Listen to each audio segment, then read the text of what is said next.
Apa enggak cukup kita mengatakan Rabbana atina fid dunya hasanah wa fil akhirati hasanah? Udah selesai. Enggak.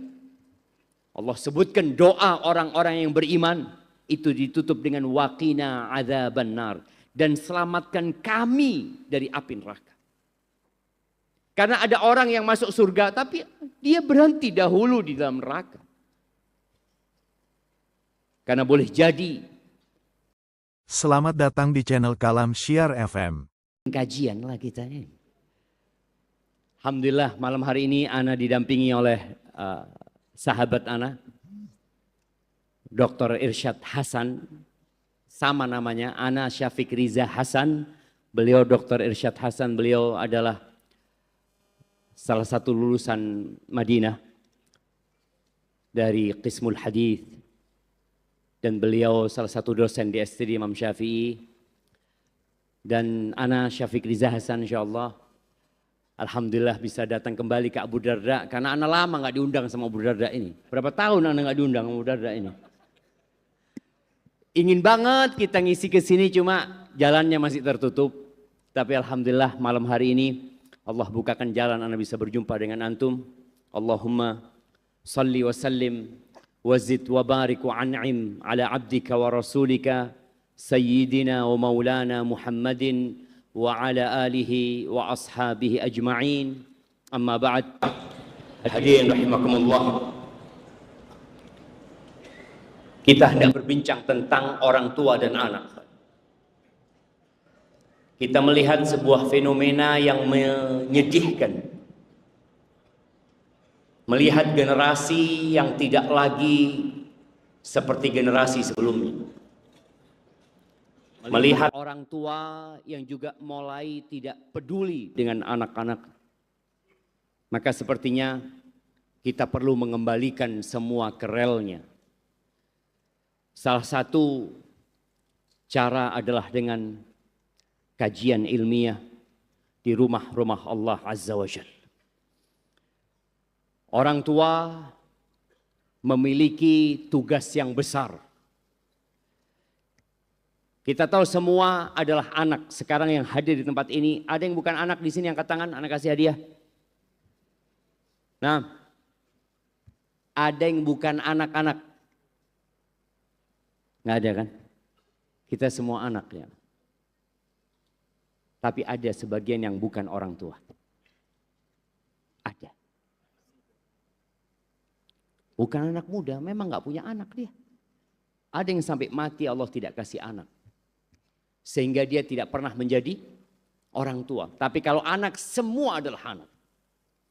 Allah Azza wa Jal berfirman, Ya ayyuhalladzina amanu qu anfusakum wa ahlikum nar.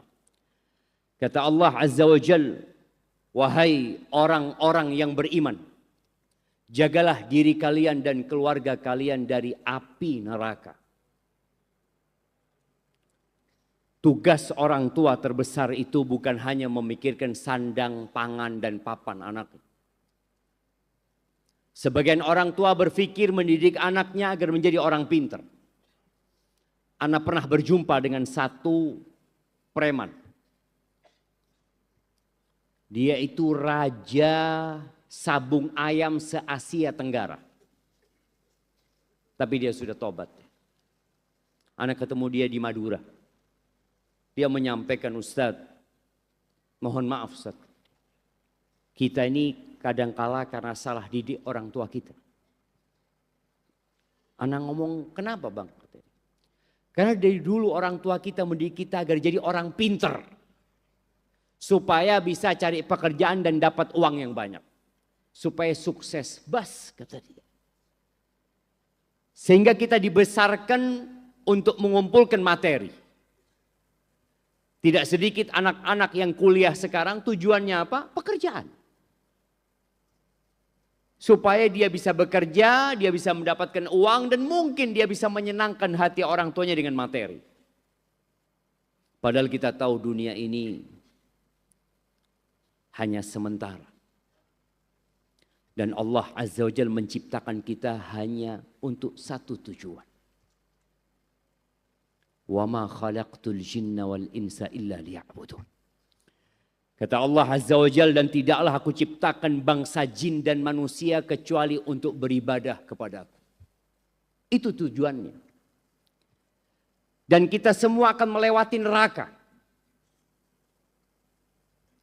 Tanpa terkecuali.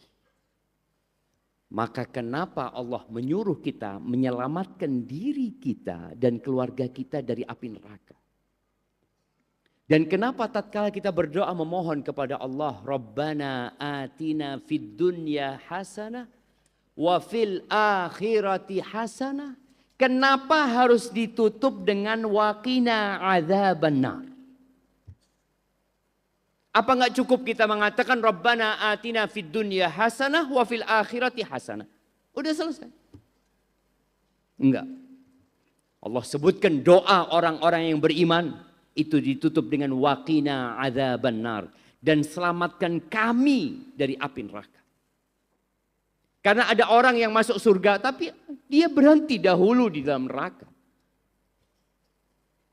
Karena boleh jadi peribadatan dia kepada Allah kurang sempurna. Boleh jadi ada banyak perintah-perintah ilahi yang dia abaikan. Ada banyak larangan-larangan Allah yang dia langgar. Makanya tatkala berbicara menyelamatkan diri dan keluarga dari api neraka, apa kata para ulama? Allimuhum wa addibuhum.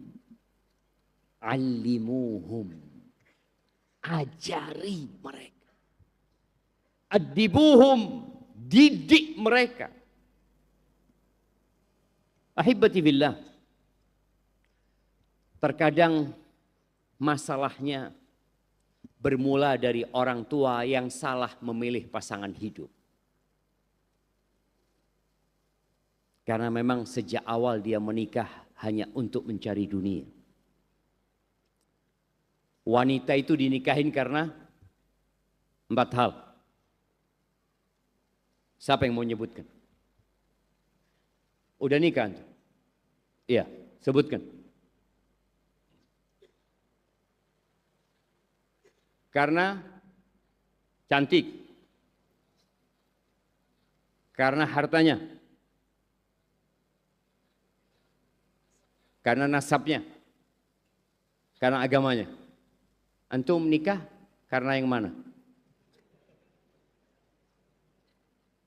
Karena yang mana? 4-4-nya. Karena apa? Yang terakhir. Masya Allah, kita kasih hadiah Ustaz ya. Kumpulan doa, Masya Allah, kasihkan ke beliau. Nah jemaah, ketika seorang memang memilih agamanya, insya Allah selamat hidupnya.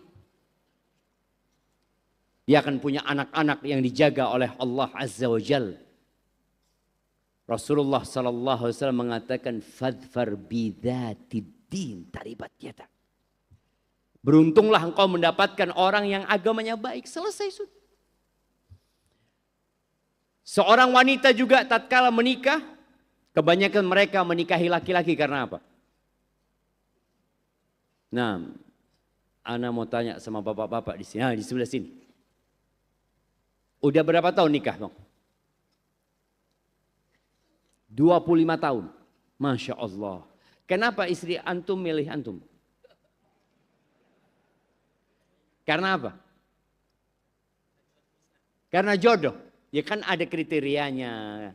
Karena fulus mungkin, karena tampan. Karena apa? Waktu itu ya, waktu itu. Kita bicara waktu 25 tahun yang lalu. Karena apa kira-kira? Karena apa? Oh karena terkenal. Oh Masya Allah rebutannya. Masya Allah kita kasih hadiah yang lebih besar. Masya Allah. Berikan kepada beliau. Barakallahu fikum. Dan memilih laki-laki, itu kata Nabi SAW yang punya 2 kriteria. Idza atakum man tardawna dinahu wa khuluquhu fa'ankihu. Jamaah afan ya, kursi ana ini naik turun masalahnya. Katanya mau diganti kursi ana, mana? Kayaknya ini kursi cadangan jamaah. Ya tapi kita harus sabar. Idza atakum man tardawna dinahu wa khuluquhu. Kata Nabi sallallahu alaihi wasallam, apabila datang kepada kalian seorang laki-laki yang kalian ridha dengan agama dan akhlak. Kalau bicara agama ini tentang hablum minallah. Tentang bagaimana tauhid dia. Tentang bagaimana akidah dia. Bagaimana sholatnya.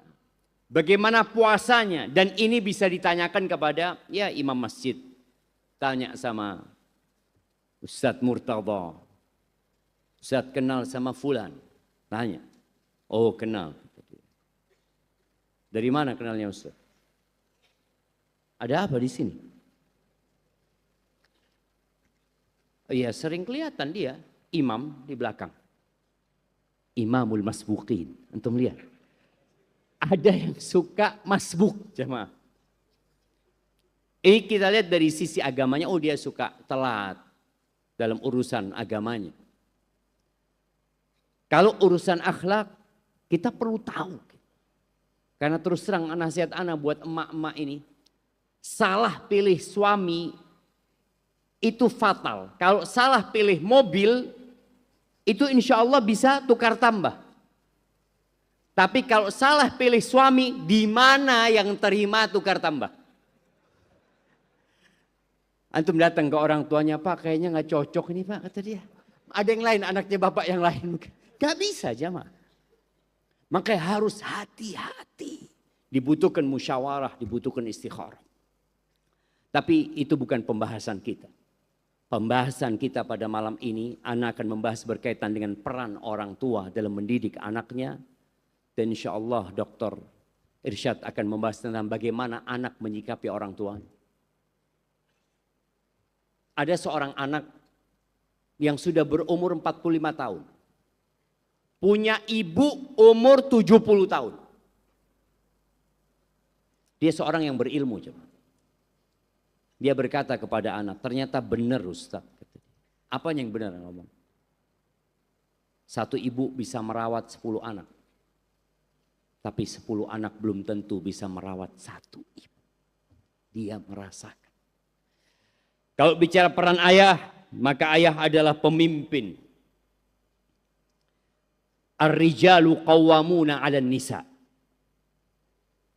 Allah mengangkat laki-laki sebagai pemimpin. Kepala rumah tangga. Sekarang di dunia sejak tahun 1968 Mei 68 itu ada revolusi di Prancis. Revolusi mahasiswa. Di balik mereka adalah gerakan feminisme. Yang awalnya mereka menuntut hak-hak para wanita dan hak pekerja dan hak yang lainnya. Terakhir yang mereka tuntut persamaan laki-laki dengan wanita. Enggak ada lagi pemimpin di rumah tangga. Mereka menginginkan kedudukannya sama, enggak sama. Secara akal sehat enggak sama, secara fitrah tidak sama, secara kejiwaan tidak sama, secara fisik tidak sama. Dan Allah Azza wa Jalla mengatakan walaysa dzakaru kal untha. Enggak sama gitu loh. Laki-laki sama wanita itu enggak sama. Tapi mereka berusaha untuk menyamakan hal itu. Dan gerakan itu masuk ke Indonesia. Dan ini menjadi salah satu faktor kenapa banyak anak-anak yang terlantar secara pendidikan. Mungkin secara materi nggak terlantar, bapak ibunya kerja dua-duanya. Anak-anaknya makmur secara materi. Tapi apakah anak-anak mendapatkan haknya sebagai anak? Kadang-kala enggak. Kadang-kala seorang bapak mengatakan kepada istrinya, sayang, aku kepingin punya anak lagi. Apa kata istrinya? Aduh bang, capek. Tuh ngurus anak 3 udah capek. Sulit sekarang. Bapak-bapak merasakan enggak kalau mau nambah anak? Ada kesulitan? Enggak lah, anak saya Pekanbaru belum terpapar ya, seperti itu. Oke, Anda mau kasih hadiah buat yang anaknya 17. Nah, 16, 15, 14 dari satu ibu ya. Dari satu ibu, Anda nggak mau bicara yang banyak-banyak tuh. 14 satu ibu. 13 satu ibu. 12.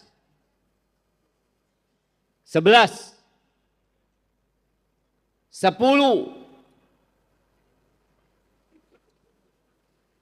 Mana jemaah? Masya Allah, Alhamdulillah. Kirimkan hadiahnya ke belakang. Alhamdulillah. Masya Allah masih ada ternyata di Pekanbaru yang anaknya 10 jemaah. Ya, biasanya orang kuno yang anaknya banyak itu. Betul. Kenapa? Karena paparan gerakan feminisme ini yang nanti akan melahirkan pembatasan kelahiran. Karena para wanita merasa kok enak kaum laki-laki. Kita disuruh lahir terus. Engkau nggak merasakan capek, aku merasakan lelahnya. Ini termasuk paparan dari revolusi yang terjadi di 68 itu. Mereka menuntut persamaan hak. Ya nggak bisa. Masa suami mau nikah, mau apa? Mau lahiran jemaah. Mau gantian, nggak mungkin. Pernah melihat bapak-bapak jadi guru TK? Kira-kira kalau bapak-bapak jadi guru PAUD jemaah ya. Itu anak-anak pulang udah berantakan semuanya. Karena nggak mampu. Yang mampu mendidik anak-anak siapa? Anak ketemu dengan orang dulu. Anak tanya sama dia. Anak dengar berita bahwa dia satu saudara 25. Anak tanya, enggak Ustaz, abah anak Ustaz. Abah anak satu saudara 25 dari satu ibu dan tidak punya pembantu. Bayangin. Kok bisa seperti itu? Bapaknya jadi pemimpin. Sebagian kita itu separuh laki-laki. Kelaki-lakiannya separuh saja. Atau sepertiga, ada yang seperempat. Syarat menjadi pemimpin itu jamaah. Ya laki-laki yang pertama. Yang kedua memberikan nafkah kepada istrinya. Bukan mempekerjakan istrinya. Ar-rijalu qawwamuna 'alan nisa bima faddalallahu ba'dahum 'ala ba'din wa bima anfaqu min amwalihim. Mereka punya kewajiban memberikan nafkah. Maka di sini tugas seorang ayah memberikan nafkah kepada emaknya, anak-anaknya, kepada istri dia. Memberikan cinta dan kasih sayang. Jadi kalau sang bapak ini menjadi contoh memberikan cinta dan kasih sayang kepada istrinya, insya Allah anak-anaknya mudah dididik. Maka berikan nafkah kepada anak-anaknya yang halal. Kemudian kewajiban orang tua menanamkan nilai kepemimpinan kepada anak-anak. Khususnya bapak ini. Nilai-nilai keberanian. Ajak anaknya untuk berjumpa dengan orang. Dulu, orang dulu itu kalau ada tamu, anaknya dipanggil. Anak masih ingat sama abah anak. Hafizahullah ya. Ketika ada tamu datang, ada Syafiq dipanggil gitu. Salaman, ini sohibnya abah. Namanya Fulan. Ini Fulan. Kita boleh duduk di sana. Sekarang boleh anak-anak duduk sama orang tuanya. Masuk dalam. Suruh masuk dalam. Emaknya juga seperti itu. Ketika anaknya ikut nimbrung, sama emaknya dikasih HP. Sana. Nih handphone. Suruh main HP. Ya, ada kesalahan pendidikan dari orang tua. Dan ingat, bapak-bapak harus jadi teladan buat anak. Makanya kenapa sholat sunnah itu lebih baik di rumah. Rasul sallallahu alaihi wasallam mengatakan khairu salatir rajuli fi baitihi. Sebaik-baiknya salat seorang lelaki di mana? Di rumahnya. Hafalkan hadis ini. Khairu salatir rajuli fi baitihi. Sebaik-baiknya salat orang laki itu di mana? Di rumahnya. Anak ulangi lagi. Sebaik-baiknya sholat orang laki-laki itu di mana? Di rumahnya. Illal maktubah. Kecuali sholat wajib. Baru di masjid. Karena boleh jadi istri kita nggak sholat selama 7 hari. Boleh jadi istri kita 40 hari nggak sholat. Kalau sang bapak ini sholatnya cuma sholat wajib saja di masjid. Dia rajin ke masjid, nggak pernah sholat sunnah. Kapan anak-anaknya akan melihat bapaknya sholat? Nggak akan pernah. Emaknya juga nggak sholat. Akhirnya dia tumbuh besar merasa, oh memang nggak ada sholat di rumahku. Maka tolong jadilah contoh yang baik buat anak-anaknya.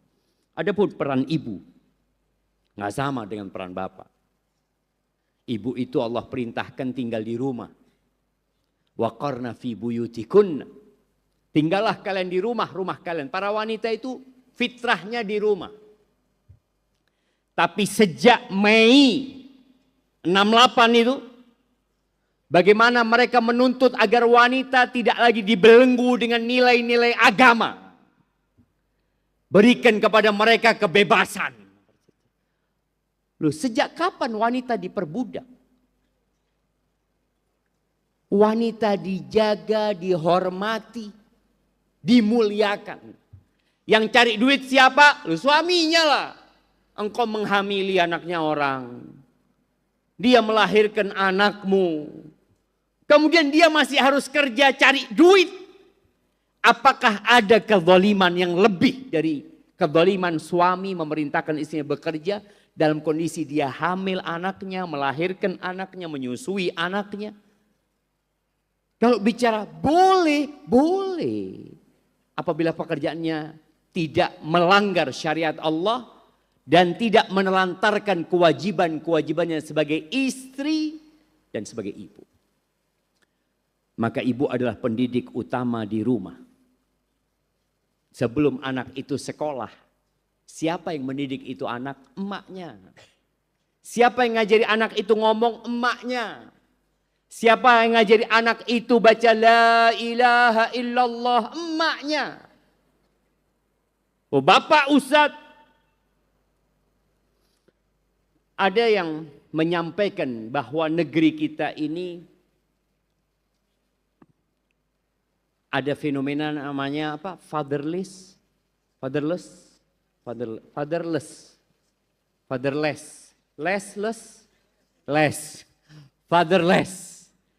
Peran bapak, hilangnya peran ayah. Ketahuilah, sejak dulu bapak itu jarang di rumah. Sejak zaman para sahabat Nabi. Mereka berangkat perang 2 bulan, 3 bulan, 4 bulan, 6 bulan. Tapi nih bapak nggak salah pilih emak. Tapi kalau sang ayah salah pilih ibu, maka sang ibu akan menanamkan di diri anaknya, tuh bapakmu gak peduli sama engkau. Tuh bapakmu telat. Tuh bapakmu sekarang kerjanya ya serabutan. Banyak hal-hal yang ditanamkan oleh istri yang menyebabkan anak tidak menghargai bapak. Jadi kalau bicara bapak itu jarang di rumah, sejak dulu zaman. Tapi yang bermasalah bapak di rumah tapi nggak ada. Gimana? Anaknya ditanya, nak bapak mana? Wallahu a'lam kata dia. Itu yang di pojok, nggak tahu siapa di pojok itu. Dari tadi pegang handphone itu kata dia. Maka ada bapak-bapak yang disebut al-hadir al-ghaib. Jadi ada status bapak ini al-hadir al-ghaib. Jadi anaknya bingung kalau tanya, bapak ada? Ada apa enggak bapak ya? Ada tamu gitu ya. Wallahu a'lam. Dia daripada salah ngomong. Itu yang terjadi. Ini yang bermasalah ketika ayah ada di rumah tapi tidak menjalankan tugas. Peran ibu membentuk karakter sejak dini di diri anaknya. Menanamkan nilai kasih sayang, kelembutan, kesabaran, dan pembiasaan ibadah juga dari ibunya. Ibu ini harus menghormati suaminya. Kalau sang ibu ini melayani suaminya dengan baik, maka akan muncul anak-anak yang menghormati orang tuanya.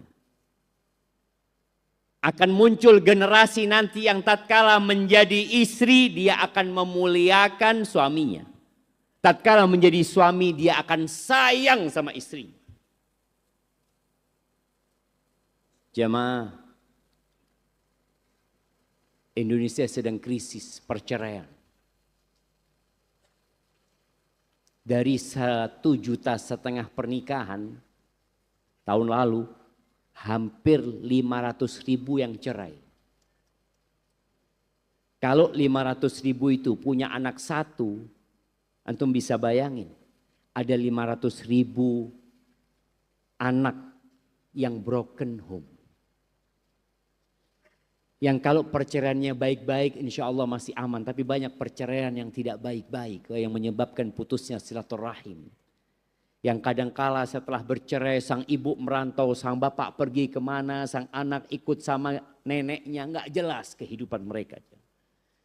Maka tolong tadi para ibu untuk menanamkan kasih sayang kepada anaknya. Menciptakan suasana rumah yang tenang. Jadi bagaimana suaminya itu kalau masuk rumah mendapatkan yang namanya sakinah. Sebelum sakinah buat anak-anaknya. Tidak sedikit bapak-bapak itu yang malas pulang. Karena kalau sampai rumah diinterogasi sama istrinya. Dari mana bang? Dari kerja. Kok telat? Iya. Bawa apa? Allahu Akbar jemaah. Ngobrol sama siapa tadi? Ada pertanyaan-pertanyaan yang menyebabkan suami malas pulang. Anak ketemu salah satu orang kaya aja. Dia adiknya orang terkaya di Indonesia nomor sekian.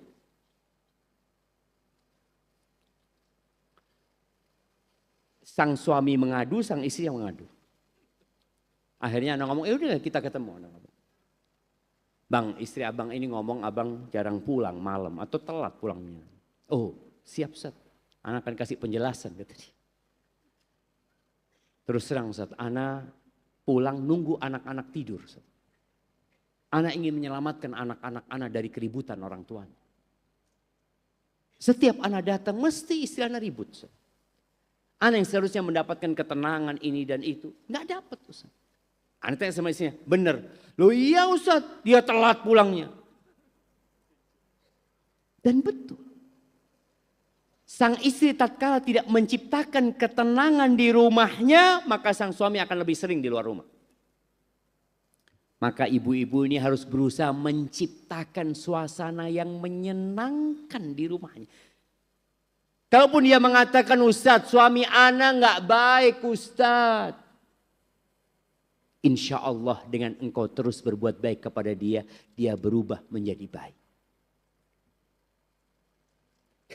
Allah Azza wa Jalla memberikan arahan kepada kita tentang bagaimana menghadapi orang jahat.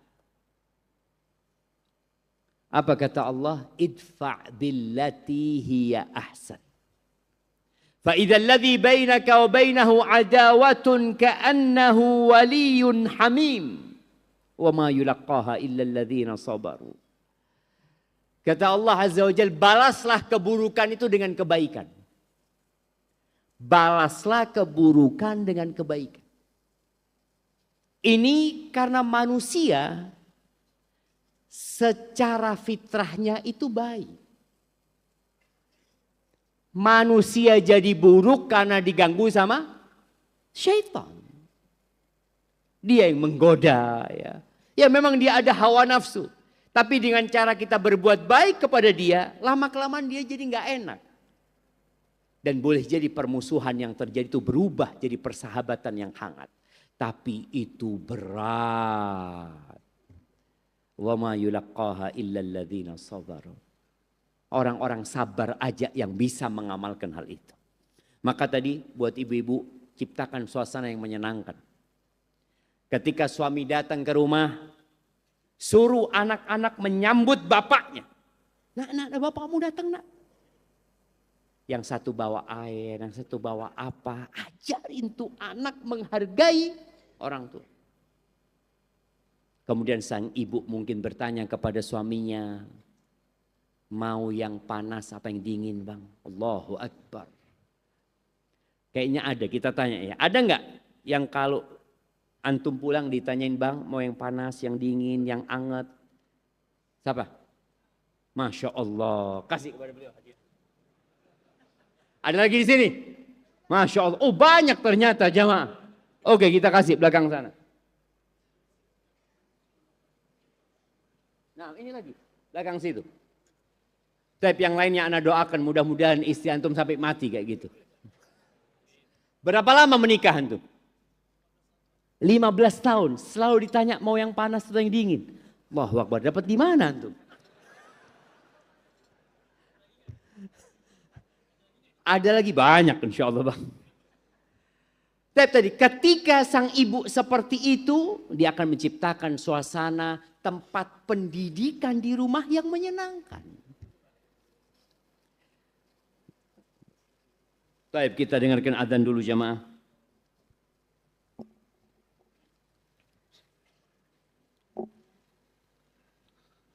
Allahu Akbar, Allahu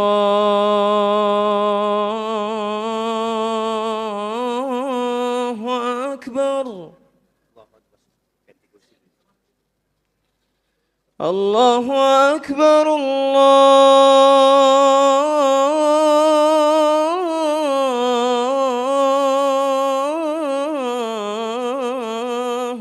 Akbar.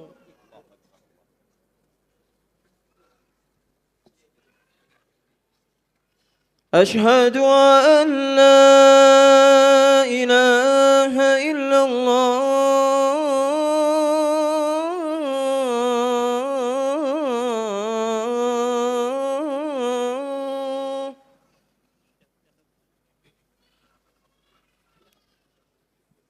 أشهد أن لا إله إلا الله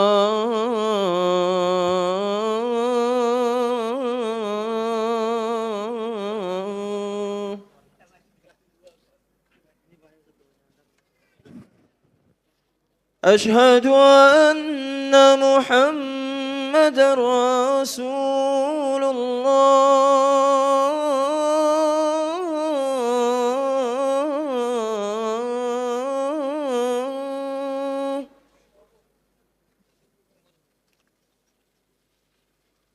أشهد أن محمدا رسول الله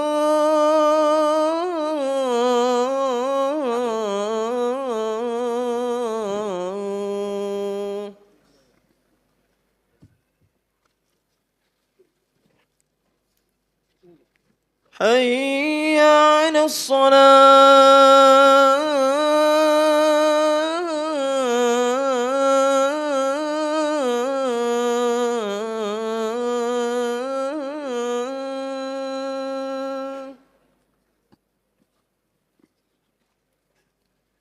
حي على الصلاة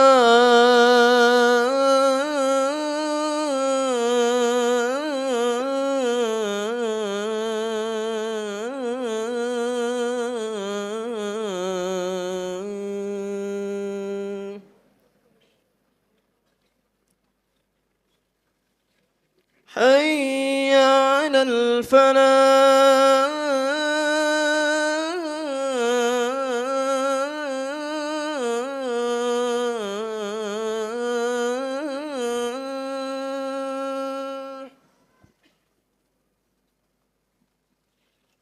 حي على الفلاح.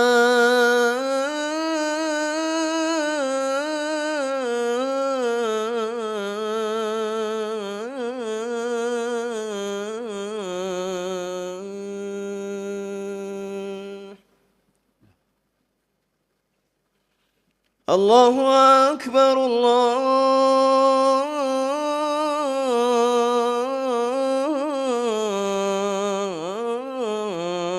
الله أكبر. الله أكبر. الله. لا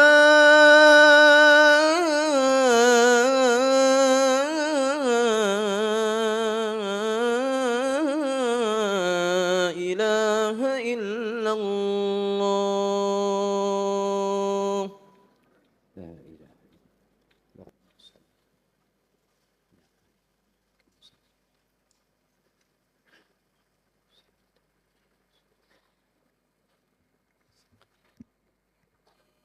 Allahumma salli wa sallim ala nabiyyina Muhammad. Baik, jemaah rahimakumullah. Insyaallah kita semua sudah tahu apa yang seharusnya kita ajarkan kepada anak-anak kita. Apa yang ingin Anda sampaikan pada kesempatan kali ini berkaitan dengan bagaimana tata cara, metode mengajarkan kepada anak apa yang hendak kita ajarkan. Contoh, tadi kita sampaikan, berikan teladan yang baik. Kenapa tadi Anda sampaikan usahakan kita sholat sunnah di rumah. Ana wallah jamaah hati ana tersentuh sekali, pernah pada suatu malam, ana itu sholat witir.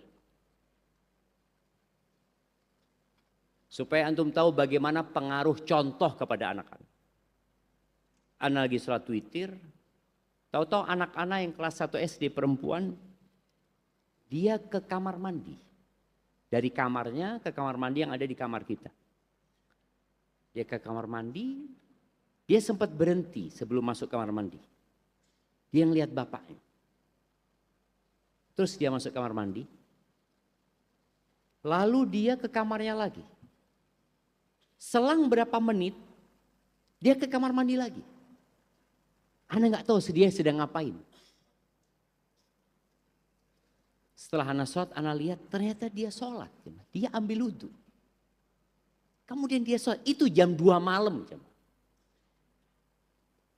Karena anak-anak itu belajar dari melihat lebih daripada belajar dari mendengar. Jangan dikasih nasihat terus, kasih nasihat terus. Kasih contoh anak-anak itu. Kasih contoh antum pegang HP yang dilihat itu yang bermanfaat. Sehingga anak itu tahu yang ditonton bapaknya apa sih. Kalau bapaknya sedang duduk di pojok itu ngapain bapaknya? Apa yang harus antum rahasiakan dari anak-anak antum? Kalau itu kebaikan. Ketika seorang ayah pegang buku di rumah, anak-anak akan cari buku. Dan antum praktekkan itu. Maka usahakan di rumah itu ada waktu baca buku. Bapaknya, ibunya, anaknya mau tidak mau dia akan cari buku untuk membaca. Rasul SAW bagaimana mendidik para sahabatnya dengan sholat di mimbar. Praktek sholat. Ketika haji, kenapa beliau naik onta padahal lebih utama jalan kaki dalam perjalanan itu. Di antara hikmahnya agar para sahabat melihat bagaimana tata cara melaksanakan ibadah haji. Memberikan contoh yang baik. Kemudian yang kedua, perlu ada komunikasi dengan anak-anak kita.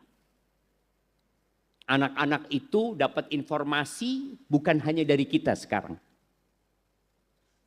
Kalau dulu mereka gelas kosong. Bismillah.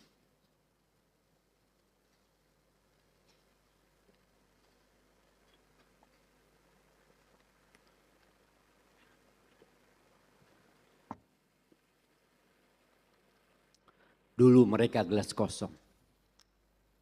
Kita yang menuangkan air. Sekarang ada banyak yang ngisi gelas anak kita. Dan itu tantangan kita. Dia nonton sesuatu bersama kawannya. Mungkin antum nggak kasih HP sama dia.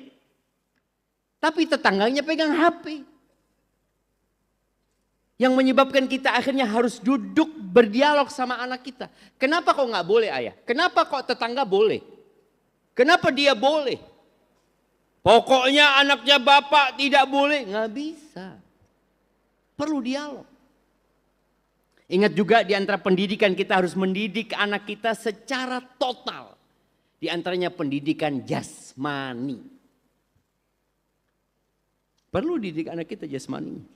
Sebagian orang tua dengan mudah membelikan motor listrik buat anaknya. Memberikan sepeda listrik. Oh, sekarang anak SD umur 7 tahun, 8 tahun, 9 tahun sudah bisa naik motor listrik kemana-mana. Orang tua sedang mempersiapkan anaknya untuk sakit tatkala umur 20-25 tahun nantinya. Enggak, kesian anak-anak kita cuma. Tadi perlu ngobrol sama anak kita. Kenapa nak? Dan kita perlu memberikan contoh kepada mereka. Kalau orang tua ngomong sama anak, engkau sekolah naik sepeda. Loh, kawan-kawan naik motor ayah. Loh, bapak naik sepeda. Oh iya. Ada contoh, kemudian ada dialog. Kenapa nak? Bapak sayang sama engkau. Bapak bisa membelikan engkau HP 20. Bapak bisa membelikan engkau motor listrik ini berapapun yang engkau mau. Tapi bapak sayang dengan tubuhmu. Ketika saatnya dia tumbuh berkembang, dia harus berhenti berkembang. Dialog, ngobrol sama anaknya. Anak-anaknya tambah besar dan Nabi SAW bagaimana ngobrol dengan Ibnu Abbas ya. Mengajarin dia, ngobrol sama Mu'ad bin Jabal ya. Kemudian ingat kasih sayang berikan kepada anak-anak kita. Rasul sallallahu alaihi wasallam mencium cucunya. Mencium anaknya yang udah dewasa. Mencium Fatimah radhiyallahu taala anha.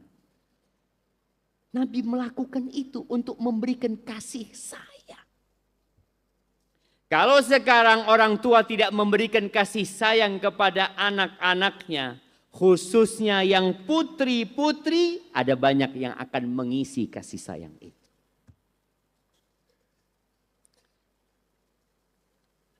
Maka biasakan kalau mau tidur mungkin dikunjungin anaknya, dikecup anaknya. Ya.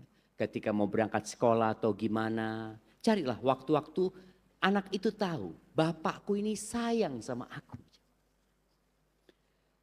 Kemudian jamaah. Ya kalau bicara pengaruh teknologi. Mau tidak mau orang tua harus pinter juga. Dia tahu apa yang diketahui anaknya, jangan sampai orang tuanya gaptek. Lalu doa. Perbaiki hubunganmu sama Allah dan orang tua banyak berdoa memohon buat anaknya. Antum akan melihat perbedaan doa Nabi Ibrahim sebelum punya anak dan setelah punya anak. Sebelum punya anak beliau doanya Rabbi habli minas salihin, Rabbi habli minas salihin. Ketika punya anak doanya wajnubni wa baniya an na'budal asnam. Hindarkan aku dan anak-anak keturunanku dari menyembah berhala. Rabbi ja'alni muqimas shalah wa min dzurriyyati. Ya Allah jadikan aku orang yang mendirikan salat dan dari anak-anak keturunanku. Terus dalam doanya disisipkan anak-anak keturunannya. Maka antum ketika berdoa, sisipkan doa buat anak-anak. Karena yang bisa menjaga mereka adalah Allah Azza wa Jal. Itu mungkin yang bisa Ana sampaikan. Ana serahkan waktu kepada Dr. Irsyad Hasan hafizahullah ta'ala. Fadhal Ustazana.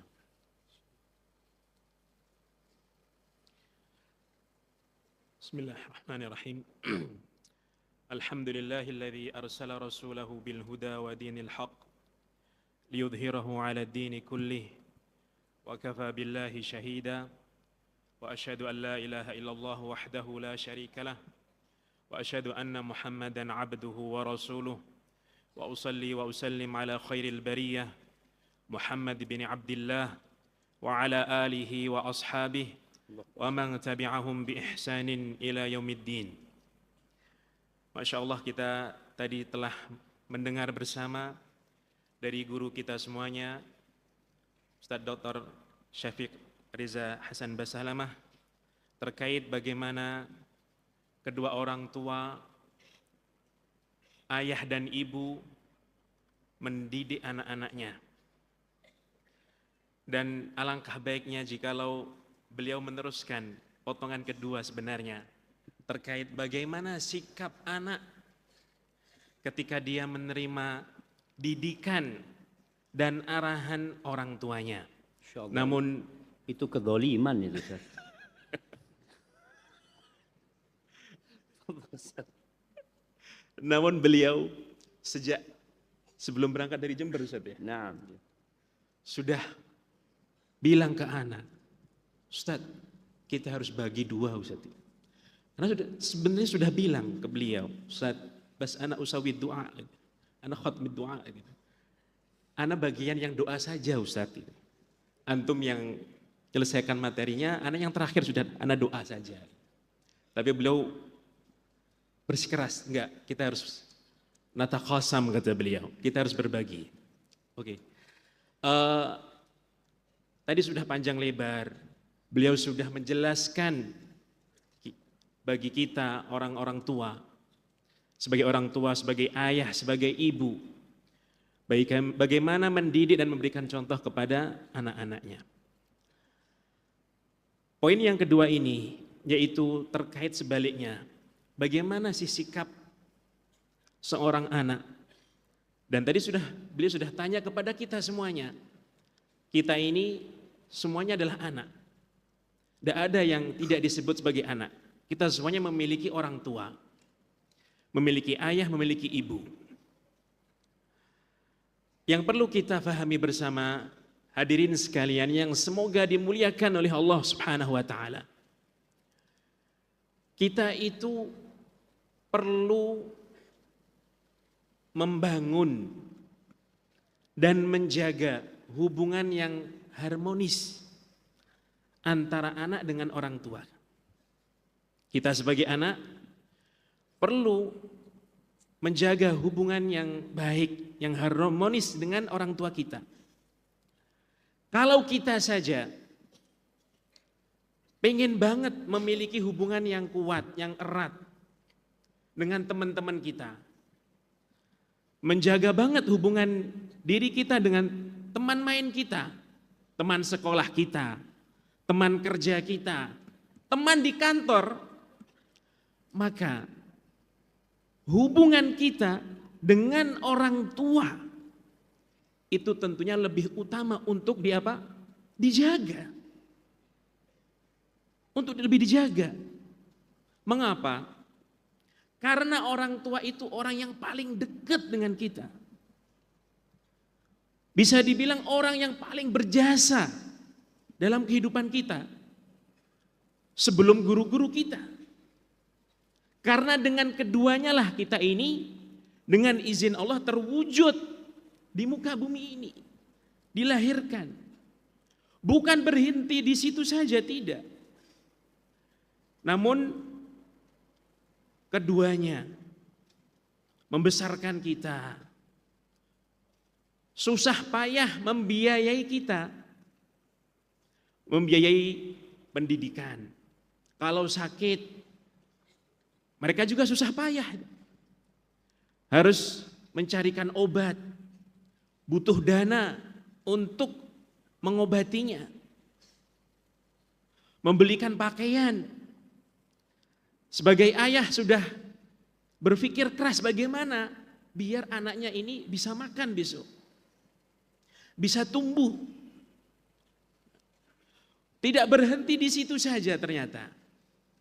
Bahkan juga memikirkan tadi apa yang sudah disampaikan oleh Ustadzuna Dr. Syafiq Basalamah terkait pendidikan karakternya. Bagaimana dia bisa tumbuh dengan sosok yang baik. Ini semuanya jasa orang tua kita. Gak ada di antara kita jamaah sekalian orang yang akil, yang berakal, yang kemudian menutup mata, mengingkari jasa-jasa itu semuanya. Tidak ada. Kalau toh ada, itu berarti perlu dipertanyakan hatinya. Perlu dipertanyakan akalnya. Apakah dia tidak bisa merasakan jasa tersebut sampai dia bisa tumbuh dewasa, bahkan bisa mendapatkan pekerjaan mungkin. Padahal itu semuanya tidak terlepas dari jerih payah orang tuanya. Jadi perlu dijaga hubungan antara diri kita sebagai anak terhadap hubungan kita terhadap orang tua kita. Allah Subhanahu wa taala telah berfirman yang mengingatkan kita secara tidak langsung mengapa kita harus berbuat baik kepada kedua orang tua kita. Allah Subhanahu wa taala berfirman, "Wa wassaynal insana biwalidayhi ihsana." Dan kami telah wasiatkan, kami perintahkan manusia itu untuk apa? Al-ihsan. Berbuat baik kepada siapa? Walidayhi, ayah dan ibunya. Kalau kita saja suka berbuat baik kepada tetangga, kepada teman main kita, maka orang tua antum itu lebih berhak, lebih utama mereka mendapatkan ihsan, kebaikan, kebajikan dari antum. Allah Subhanahu wa taala menyebutkan mengapa harus ada ihsan dari pihak anak kepada orang tua. Di antaranya yang Allah sebutkan adalah hamalathu ummuhu kurha. Ibunya itu telah mengandung dia kurha, susah, payah. Coba antum tanya itu, ibu antum, tanya istri-istri antum, enak enggak sih hamil? Seringnya wanita kalau diminta suaminya, sayang, saya ingin punya anak lagi. Sama tadi seperti yang sudah disinggung oleh Ustadzuna Syafiq. Rata-rata istri itu ada sifat mungkin, waduh, keberatan untuk hamil lagi untuk kesekian kalinya. Mengapa? Allah Subhanahu wa taala sudah menjelaskan, hamalatu ummuhu kurha. Seorang ibu itu ketika mengandung anaknya itu susah payah. Jangan dianggap enteng. Membawa berapa kilo itu janin beserta dengan cairan yang menyertainya, plasentanya, itu berat. Kemudian Allah Subhanahu wa taala berfirman, "Wa wada'athu kurha." Bukan cukup hamil saja. Enggak cukup mengandung begitu saja kemudian selesai, enggak. Apa yang dihadapi oleh seorang ibu? Melahirkan. Melahirkan susah payah juga. Bahkan teriak-teriak. Ada sebuah cerita, maaf Ustaz, ada cerita boleh Ustaz? Ahlan sahlan, fadhal Ustaz. Pengalaman pribadi ketika waktu di Saudi. Waktu istri ana waktunya melahirkan seorang anak di sebuah rumah sakit. Ya namanya wanita kesakitan. Terlebih itu anak pertama lagi Ustaz. Masya Allah. Sama dokternya Ustaz, dilarang teriak-teriak. Katanya kamu orang Indonesia gak usah teriak-teriak. Yang teriak-teriak itu orang Saudi saja. Kamu gak cocok orang Indonesia teriak-teriak. Nah ini adalah sebuah kenyataan bahwasanya wanita itu susah payah ngelahirin. Apalagi kalau berkali-kali hamil dia, kemudian melahirkan. Ini sudah dinaskan oleh Allah Subhanahu wa taala bahwa wada'athu kurha, seorang ibu itu ketika melahirkan kamu wahai anak itu kurha, susah payah. Bukan hal yang ringan. Bisa jadi bahkan nyawa taruhannya. Betapa banyak mungkin kita mendengar kabar, bahkan itu terjadi mungkin di sekitar kita. Seorang ibu meninggal ketika melahirkan karena pendarahan yang cukup banyak. Ternyata bukan berhenti di situ saja. Enggak cukup hamil saja. Enggak cukup kemudian lahir begitu saja. Ini ibu terus. Kata Allah Subhanahu wa taala, wa hamluhu wa fisaluhu 30 syahra. Ibu itu masa mengandung dan plus menyapihnya, menyusuinya sampai selesai itu 30 bulan kata Allah Subhanahu wa taala. Jadi enggak cukup untuk hamil kemudian mengandung begitu saja. Tapi dia punya peran berikutnya, yaitu menyusui. Antum yang sudah punya istri, tahulah bagaimana istri antum menyusui anak-anak antum. Kadang tengah malam pun gak enak tidurnya. Baik ketika dia mengandung, ketika dia menyusui. Nah, seorang ibu waktunya habis untuk mengurusi anaknya. Capek dia. Seorang ibu itu capek. Nah, inilah dalam ayat ini Allah Subhanahu wa taala mengingatkan kita sebagai anak. Itulah peran, termasuk salah satu peran orang tua, di antaranya peran ibu. Bagaimana menjaga dan membesarkan anaknya itu. Sehingga dituntut dari seorang anak untuk memiliki ihsan. Berbuat baik kepada orang tuanya.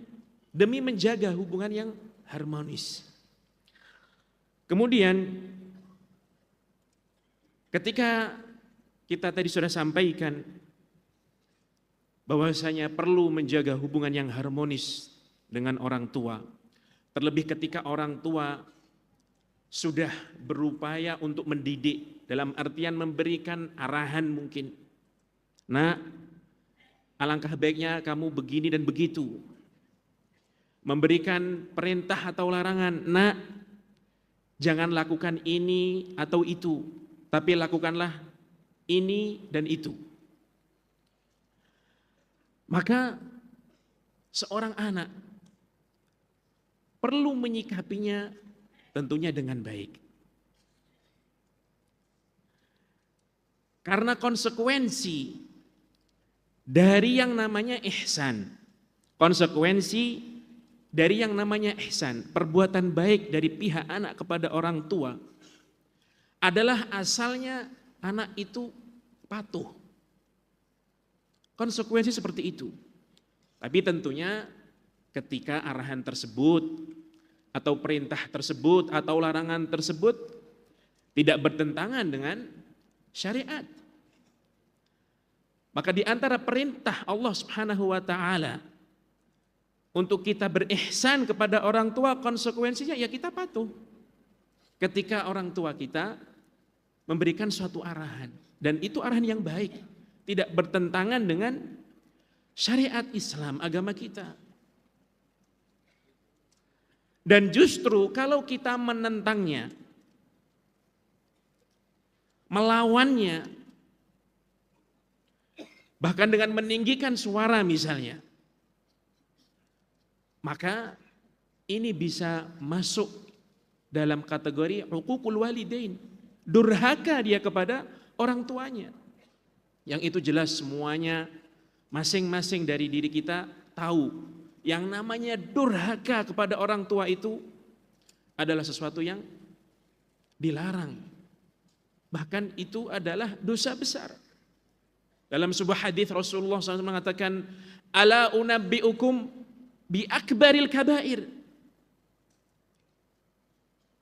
Apakah kalian mau aku beritahu apa itu dosa-dosa besar?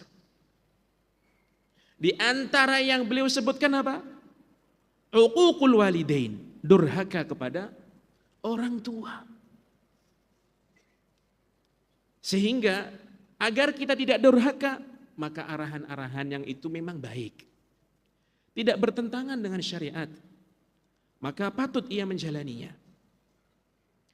Bahkan saking urgensinya keridhaan orang tua, dalam artian anak dianjurkan untuk menggapai ridha orang tua sebagaimana dia menggapai ridha Allah Subhanahu wa taala.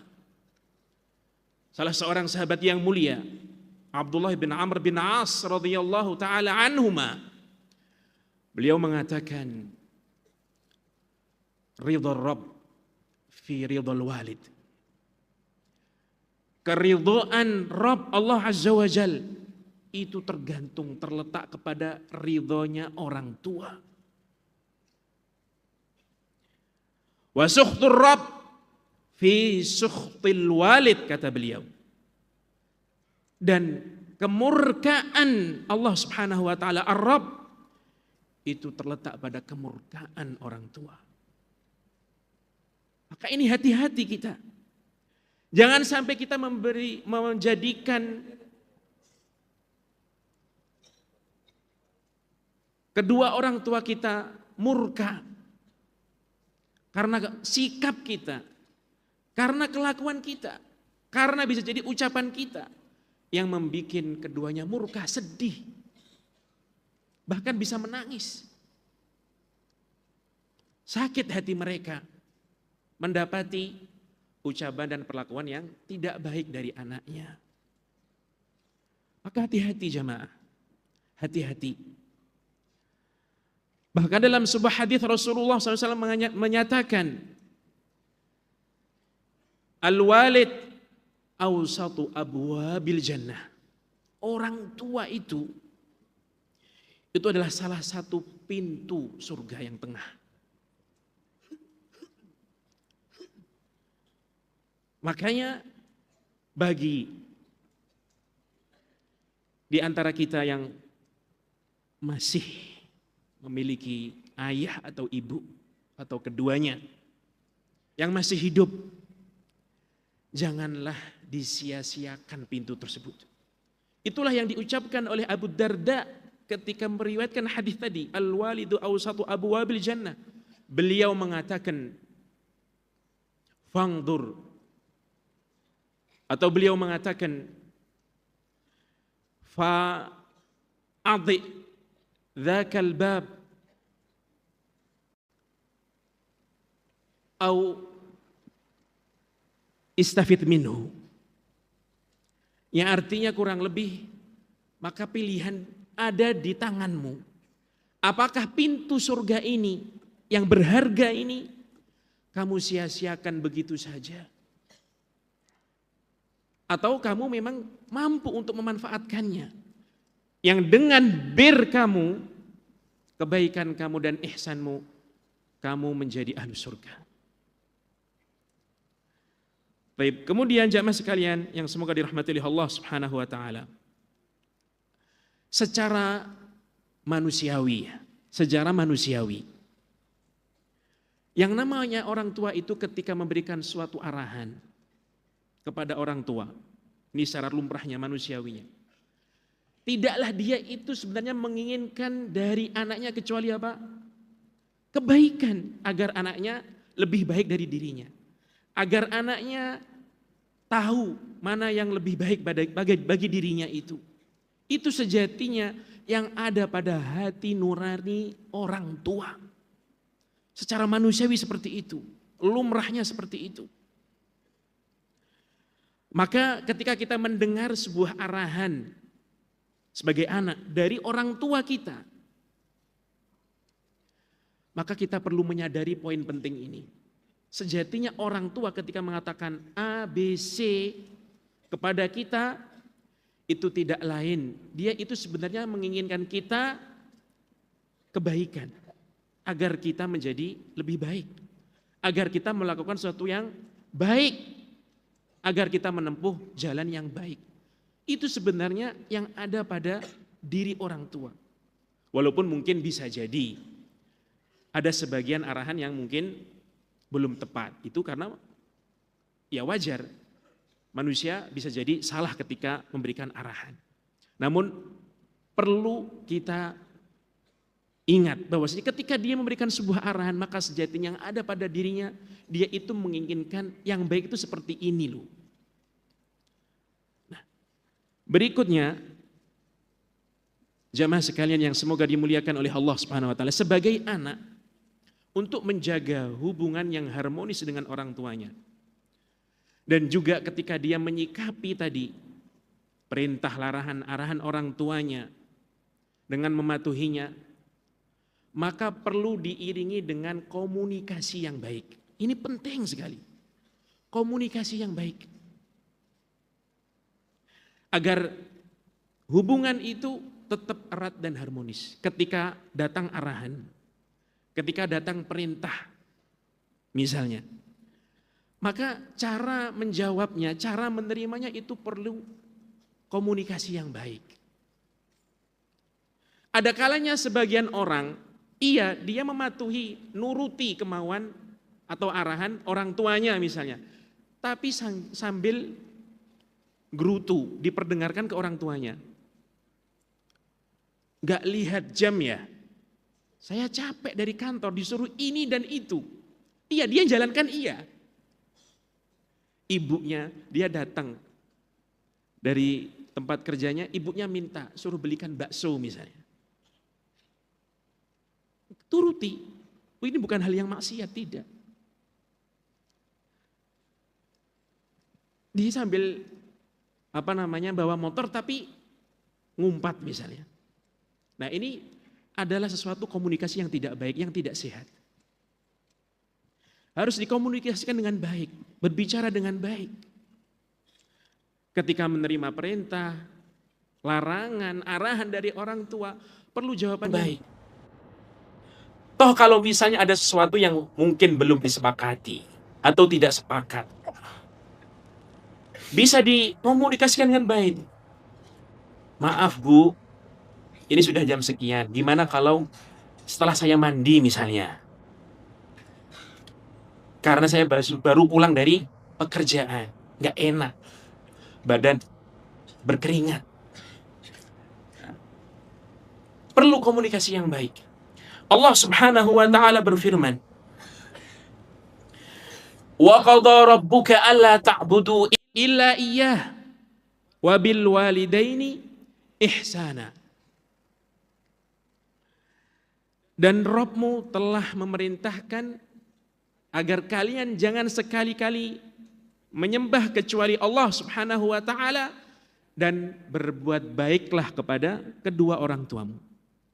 Kemudian Allah Subhanahu wa taala menjelaskan di antaranya ihsan adalah imma yablughanna 'indakal kibara ahaduhuma aw kilahuma fala taqul lahumā uffin wala tanharhuma wa qul lahumā qawlan karīma wahfidh lahumā janāhadz dhulli minar rahmah.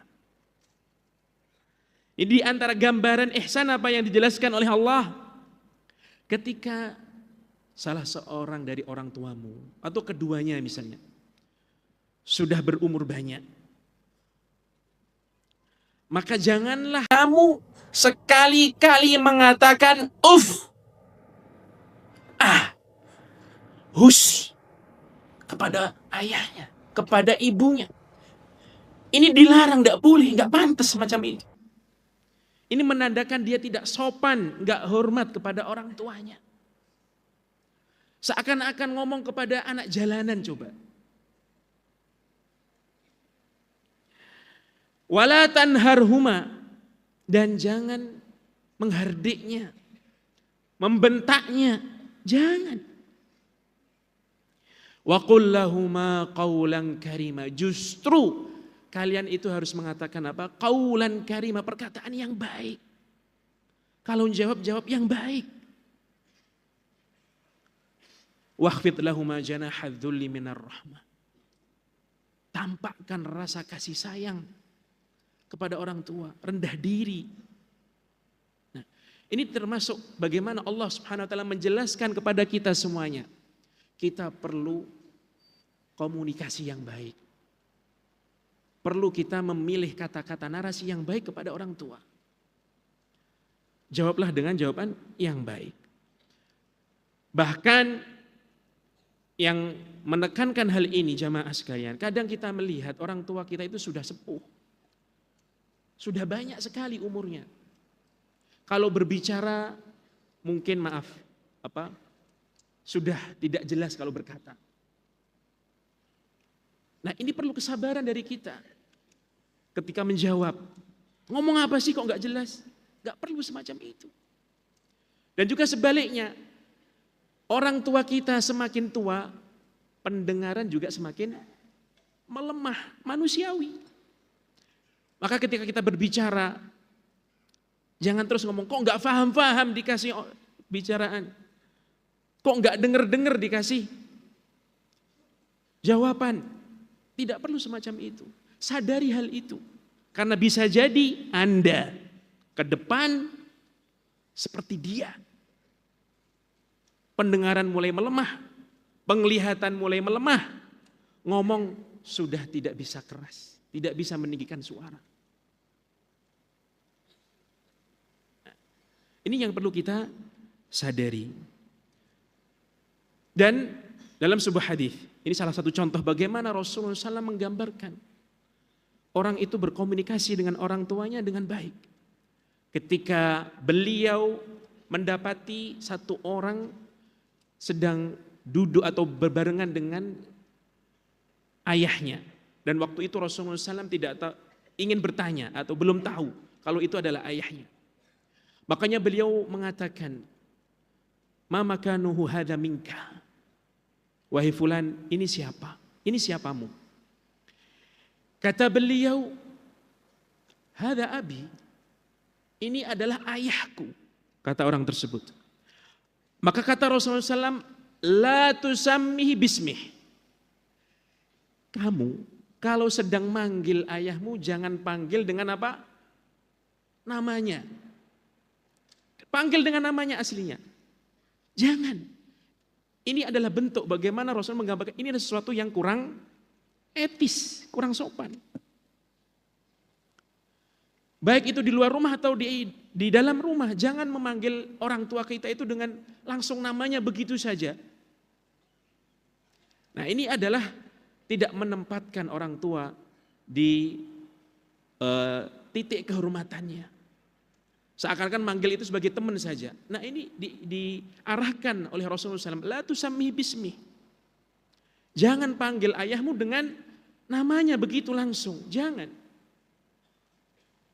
Dipanggil dengan panggilan yang itu penuh penghormatan. Wahai ayahku, abahku. Bahkan kalau sebagian ulama mengatakan, orang Arab mengatakan termasuk ta'zim adalah dipanggil dengan kunyahnya misalnya. Ini bagian dari ta'zim, penghormatan kepada orang yang lebih dihormati. Nah, poin berikutnya, jamaah sekalian, ketika tadi sudah kita katakan, bisa jadi kita mendapatkan arahan, perintah, larangan dari orang tua. Ada kalanya, ada momen-momen tertentu yang itu mungkin kita bisa jadi tidak sependapat. Ada kemungkinan gak sependapat? Iya. Terlebih kalau itu adalah hal-hal yang jelas bertentangan dengan syariat kita. Orang tua menganjurkan atau memerintahkan anaknya untuk berbuat maksiat misalnya, pelanggaran syariat. Arahan-arahan yang tidak baik misalnya. Maka di sini anak memiliki keluasan untuk tidak mematuhinya. Bukan berarti karena durhaka, tidak. Karena perintahnya tidak sesuai dengan syariat. Allah Subhanahu wa taala berfirman, "Wa in jahadaka 'ala an tusyrika bi ma laysa laka bihi 'ilmun fala tuti'huma wa shahibhuma fid dunya ma'rufa." Jadi kalau kedua orang tuamu itu menyuruhmu, wahai anak, untuk berbuat kesyirikan kepadaku, kepada Allah Subhanahu wa ta'ala, maka ini jelas, ini tidak boleh, bertentangan dengan syariat. Fala tuti'huma, kata Allah Subhanahu wa ta'ala, jangan turuti, jangan taati perintah semacam ini. Namun jangan lupa, tetap wasahibhuma fid dunya ma'rufa, bergaulah dengan mereka dengan ma'ruf, dengan baik, tetap. Walaupun kita misalnya berusaha untuk atau memberikan penjelasan kepada ayah kita atau ibu kita bahwasanya perintah ini tidak sesuai, bertentangan dengan koridor syariat, maka sampaikan dengan baik pula. Wasahibhuma fid dunya ma'rufa, tetap perlakukan dengan baik. Tetap komunikasikan dengan baik. Duduk bersama, diajak ngobrol, diberikan penjelasan pelan-pelan bahwasanya arahannya itu sudah melenceng dari syariat. Karena sejatinya ketika ada suatu arahan, perintah atau larangan yang itu isinya maksiat, bertentangan dengan syariat Allah, tidak ada kewajiban untuk taat. Rasulullah sallallahu alaihi wasallam bersabda, la ta'ata fi ma'siyatillah, innamat ta'atu fil ma'ruf. Kata Nabi kita Muhammad alaihi salatu wassalam, tidak ada ketaatan pada kemaksiatan kepada Allah. Ketika orang tua mengajak anaknya, memerintahkan anaknya untuk bermaksiat kepada Allah, melanggar syariat Allah, tidak ada ketaatan. Innamat ta'atu fil ma'ruf. Yang namanya ketaatan itu hanya pada hal yang ma'ruf, yang baik. Selama arahan, perintah, larangan orang tua sejalan dengan syariat, tidak bertentangan dengan syariat, maka kita lakukan, kita turuti. Namun ketika pada saatnya Anda berbeda pendapat dengan orang tua dalam hal ini karena memang jelas ini adalah sesuatu yang dilarang oleh syariat, maka tetap komunikasikan dengan baik. Komunikasikan dengan baik. Jangan mentang-mentang itu perintah memang iya salah. Arahan yang salah, yang meleset. Kemudian mentang-mentang kita lebih muda dan lebih berilmu mungkin daripada orang tua, kemudian kita semena-mena dengan orang tua kita, terhadap orang tua kita. Mencelanya, mengangkat suara, mencelanya dengan bodoh dan seterusnya. Wal'iyadzubillah. Ini justru anak semacam ini terjatuh kepada uquq, durhaka. Kedurhakaan karena sikap dia yang tidak tepat. Ketika semacam itu, maka inilah yang mungkin poin berikutnya terjadi konflik antara anak dengan orang tua. Ketika seorang tua memberikan arahan kepada anaknya dan anaknya berbeda pandangan terhadap arahan tersebut, maka rentan terjadi namanya konflik. Itu bisa terjadi. Itu bisa terjadi. Konflik karena apa? Karena anak berpendapat dengan pendapat yang berbeda dengan pendapatnya orang tuanya. Maka tetap untuk mengurai konflik ini, anak harus sadar dia dalam posisi anak. Bukan berarti kemudian pendapat anak selalu salah, tidak. Tetapi tetap komunikasikan dengan baik, itu kuncinya. Makanya dalam sebuah kesempatan, kisah dahulu Abu Hurairah radhiyallahu taala anhu itu dulu ibunya, umminya itu masih kafirah, masih musyrikah, belum masuk Islam. Dan Abu Hurairah sudah masuk Islam, sudah beriman kepada Rasulullah SAW, termasuk sahabat. Namun pada waktu itu ibunya yang masih hidup waktu itu belum memeluk Islam. Belum memeluk Islam. Dan terus Abu Hurairah mendekati ibunya. berkomunikasi dengan ibunya dengan baik, memaparkan Islam pelan-pelan kepada ibunya. Berharap ibunya apa? Tertarik untuk masuk Islam, beriman. Namun pada suatu hari ketika Abu Hurairah berbicara dengan ibunya dan terjadi silang pendapat tentunya. Ini muslim dan ini non-muslim. Ibunya sempat mengatakan sesuatu yang itu tidak enak didengar. Bayangkan, tidak enak didengar. Dan ternyata apa yang diucapkan ibunya itu, kata Abu Hurairah, itu menyangkut sisi Nabi SAW.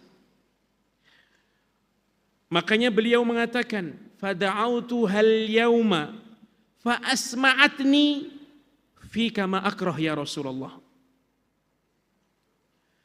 Ya Rasulullah, beliau datang kepada Rasulullah sambil nangis. Ya Rasulullah, tadi aku itu berbicara kepada umiku, aku ajak dia, aku dakwahi dia dengan baik terhadap Islam ini. Namun ternyata pada hari ini dia mengucapkan sesuatu yang gak enak aku dengar, yang itu berkaitan dengan dirimu. Abu Hurairah tidak kemudian memukuli ibunya, tidak mengecam ibunya begitu saja, tidak. Kalau kita, mungkin di antara kita, kalau kita punya sohib yang baik banget, yang sering menraktir kita dan seterusnya, sering bayari kita kalau kesana kemari, itu kita bisa dibilang suka banget dengan sohib semacam ini, teman semacam ini, dan bisa jadi kita menghormatinya. Itu saja. Kalau ada orang lain ngomong ke kita, kemudian mencela teman kita yang seperti ini, yang sering menolong kita, sering membiayai kita, apa yang kita rasakan? Gak suka, panas itu di dada. Bahkan bisa jadi meluapkan amarah kepada orang yang mencela itu. Nah, Abu Hurairah radhiyallahu taala anhu ketika mendengar umminya mengatakan sesuatu yang itu menyangkut sisi Rasulullah SAW, dan itu sesuatu yang gak baik, gak enak didengar oleh Abu Hurairah, maka Abu Hurairah tidak kemudian memukuli ibunya, tapi dia menangis, tetapi dia menghadap kepada Rasulullah SAW, mencari solusi bagaimana. Maka Rasulullah SAW mendoakan ibunya Abu Hurairah agar dia berikan hidayah. Maka setelah itu Abu Hurairah pulang dan mendapati ibunya terdengar suara gemericik air. Ternyata ibunya lagi mandi, jamaah. Ketika keluar setelah mandi, ibunya pengen bersyahadat. Allahu Akbar. Pengen bersyahadat. Maka diantarlah sama Abu Hurairah untuk bersyahadat di hadapan Rasulullah SAW. Ini salah satu contoh bagaimana Abu Hurairah menyikapi ibunya. Jelas terjadi konflik itu. Bagaimana tidak? Anaknya sudah masuk Islam, ibunya bersikeras tetap pada agama yang dahulu, tidak mau masuk Islam. Apalagi satu rumah misalnya, maka jelas akan terjadi konflik. Maka tetap anak harus berkomunikasi dengan baik, memaparkan dengan baik, tidak perlu bentak-bentak, tidak perlu mencemooh. Baik, kemudian yang terakhir, walaupun mungkin ada terjadi konflik misalnya, ada terjadi perbedaan pendapat yang menimbulkan konflik, maka sebagai anak, sebagai posisinya sebagai anak, perlu kadang di sekian waktu perlu mengkoreksi diri. Bisa jadi. Ya, ini selain jelas yang yang bertentangan dengan saya. Artinya bisa jadi ada sesuatu sudut pandang yang berbeda. Bisa jadi dia itu memandangnya salah si anak itu. Ketika ibunya mengatakan A, B, C semacam ini, dan itu mungkin bukan isinya tidak bertentangan dengan syariat, tetapi anak memiliki pandangan yang berbeda. Kok semacam itu pandangannya? Bukankah yang lebih baik semacam ini? Maka tidak usah ragu untuk mengkoreksi. Bisa jadi pandangan kitalah yang meleset. Kenapa? Karena kita masih muda. Karena kita darahnya masih darah muda. Sedangkan ayah dan ibu kita sudah banyak makan apa? Garam. Sudah mengarungi kehidupan dunia lebih lama dibandingkan kita. Bisa jadi keputusan kita itu meleset. Makanya banyak-banyak mohon maaf kepada orang tua. Banyak-banyak mohon maaf kepada orang tua, bisa jadi dialah yang salah. Anaknya salah. Tidak bisa mengukur suatu perkara dengan tepat. Bisa jadi dirinya yang salah. Maka banyak-banyak mintalah maaf kepada orang tua. Mungkin ini yang bisa Anda sampaikan melengkapi apa yang tadi sudah disampaikan oleh Ustadzuna Dr. Syafiq Basalamah hafizahullah ta'ala. Semoga yang sedikit penyempurnaan yang 1/5 saja Ustadz ya. Ini bermanfaat bagi diri Ana pribadi dan bagi Ana orang lihat yang sebenarnya mendengarkan. jamaah antusias, Ustaz. Cuma saya lihat. Antum udah makan belum? Ternyata sama Ustadz kita ya. Sama, kita belum makan juga Ustaz ya. Masya Allah, barakallahu fiik. Tapi jamaah supaya semangat, semua tangannya diangkat ke atas. Ya digoyang. Ya letakkan di punggung saudaranya. Pijetin saudaranya itu jamaah, biar ngantuk jamaah. Ya yang ibu juga, biar semangat lah antum lah. Tapi Ustadz, gak ada yang mijitin kita Ustadz. Ya sabar lah Ustaz kita Ustaz. Jamaah, ya lanjut sudah antum sambil dengerin anak, pijet terus. Bicara konflik sama orang tua. Ya anak pernah suatu hari konflik sama ibu ana rahimahullah. Allah ya rahmat. Ana itu pernah melamar seorang perempuan. Nggak ngomong sama ibu ana. Waktu itu ana SMA kelas 3. Karena kita di pondok kita tahu dengan yang halal dan yang haram. Akhirnya ana melamar seorang perempuan, ana nggak ngomong sama ibu ana. Ibu ana dengar dari orang lain. Dipanggillah ana. Ana ingat ana duduk di kamar itu, ditutup pintunya sama ibu. Ibu ana ngomong, Syafiq ngelamar anaknya orang. Iya mah. Iya gimana darah muda, tadi disebutkan darah muda kita. Ya singkat cerita ana nahan diri ya karena ibu ana ngomong Syafiq harus sekolah lagi. Syafiq datang ke orang tuanya, sampaikan minta maaf. Bahwa Syafiq mau sekolah lagi. Akhirnya berat hati. Ana ingat, akhirnya ana balik ke pondok. Malam hari itu ana mau ketemu orang tuanya ini perempuan. Bingung ana mau ngomong apa gitu. Karena sudah diterima gitu. Tukar tambah gak nih Ustadz?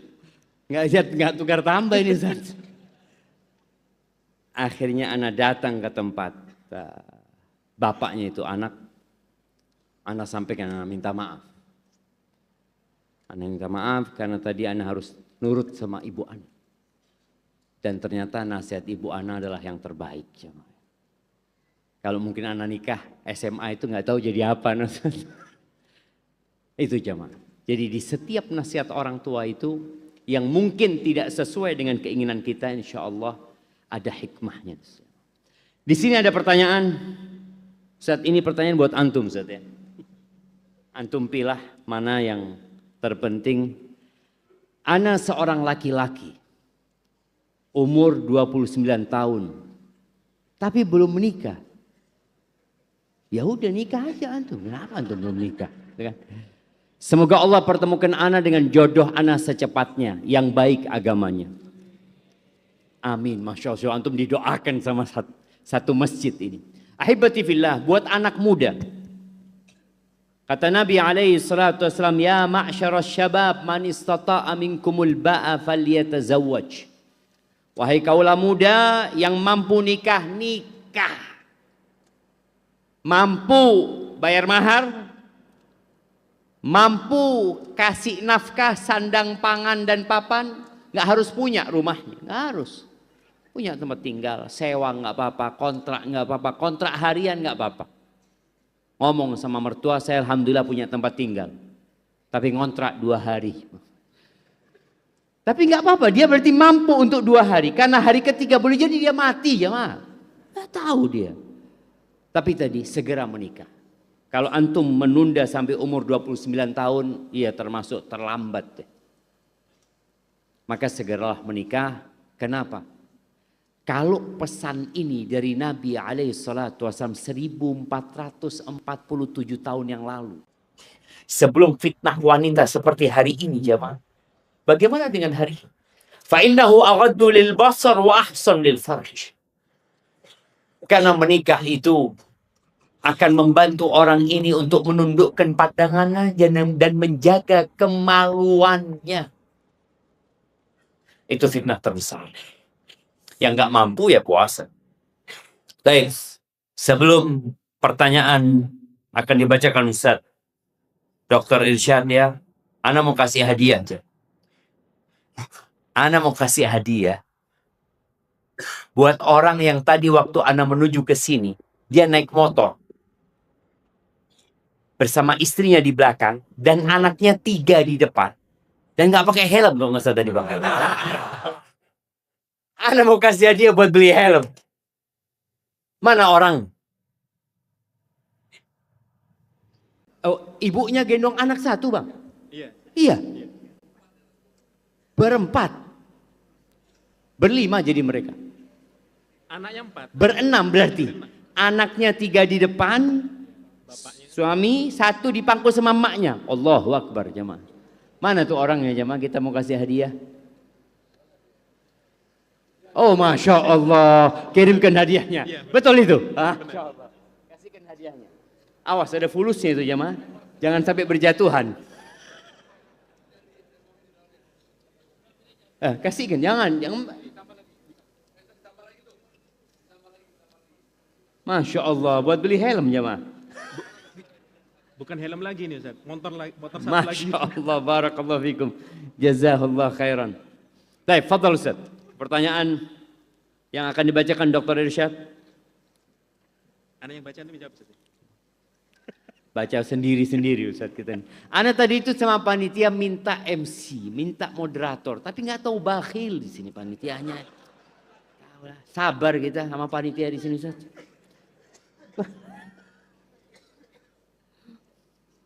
Baik Ustaz. Assalamualaikum Ustaz. Ini ada pertanyaan. Selain berdoa untuk orang tua. Mic-nya kayaknya harus lebih dekat nanti Ustaz.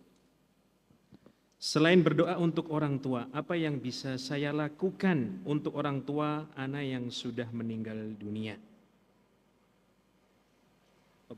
Loh, fadhal Ustaz. Ana bawa pertanyaan banyak juga Ustaz, sama Ustaz.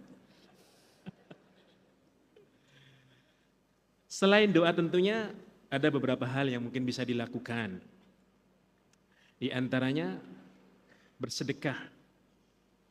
Bersedekah atas nama orang tua. Bersedekah atas nama orang tua. Ini juga dianjurkan. Dalam sebuah hadis disebutkan ada salah seorang yang bertanya kepada Rasulullah SAW yang intinya, ya Rasulullah, ibuku sudah meninggal dunia. Kalau dulu dia masih hidup dan dia ingin berwasiat untuk mengeluarkan sebagian hartanya, bersedekah, maka dia akan mengeluarkannya untuk berwasiat. Maka kata Rasulullah SAW, ya sudah, bersedekahlah untuk ibumu. Nah, jadi ini di antara hal yang bisa dilakukan. Kemudian juga di antara hal yang bisa dilakukan terkait orang tua yang sudah meninggal dunia, ketika orang tua misalnya memiliki sahabat-sahabat. Tadi Ustaz Syafiq sudah memberikan contoh bagaimana kalau dulu ayahnya ketika ada tamu sahabat-sahabatnya yang berkunjung misalnya diperkenalkan anaknya.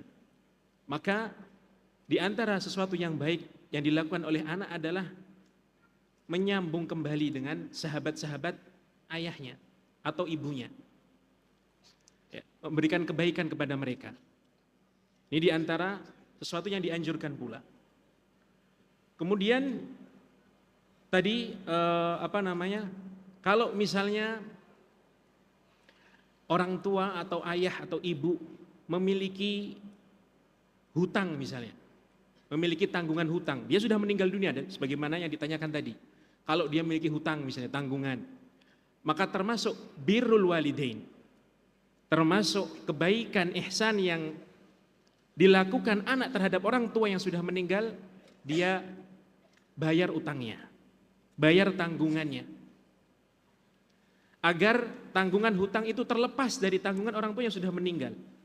Karena kita tahu semuanya orang yang meninggal dunia dan membawa utang, maka ini berisiko. Karena dia memiliki tanggungan hak orang lain yang masih ada pada pundaknya, belum lepas. Nah, ini bisa menjadi sesuatu yang negatif nanti di akhirat. Maka di antara birrul walidain adalah anak tersebut berbuat ihsan dengan membayar utang orang tuanya. Sehingga dengan itu tanggungannya lepas. Kalau hanya sekedar hutangnya ibu saya atau hutangnya ayah saya misalnya, akan saya bayar tapi dia nggak bayar-bayar, ya ini belum dikatakan sebagai birrul walidain. Ini hanya sebagai al-kafalah atau al-dhaman, perpindahan tanggungan saja. Artinya si mayit belum terlepas hutangnya sampai anak tersebut benar-benar membayar hutangnya. Ini diantara beberapa hal yang mungkin bisa dilakukan untuk mewujudkan ihsan seorang anak terhadap orang tua yang sudah meninggal dunia. Barakallahu fiik. Ini ada pertanyaan dari emak-emak. Assalamualaikum Ustaz.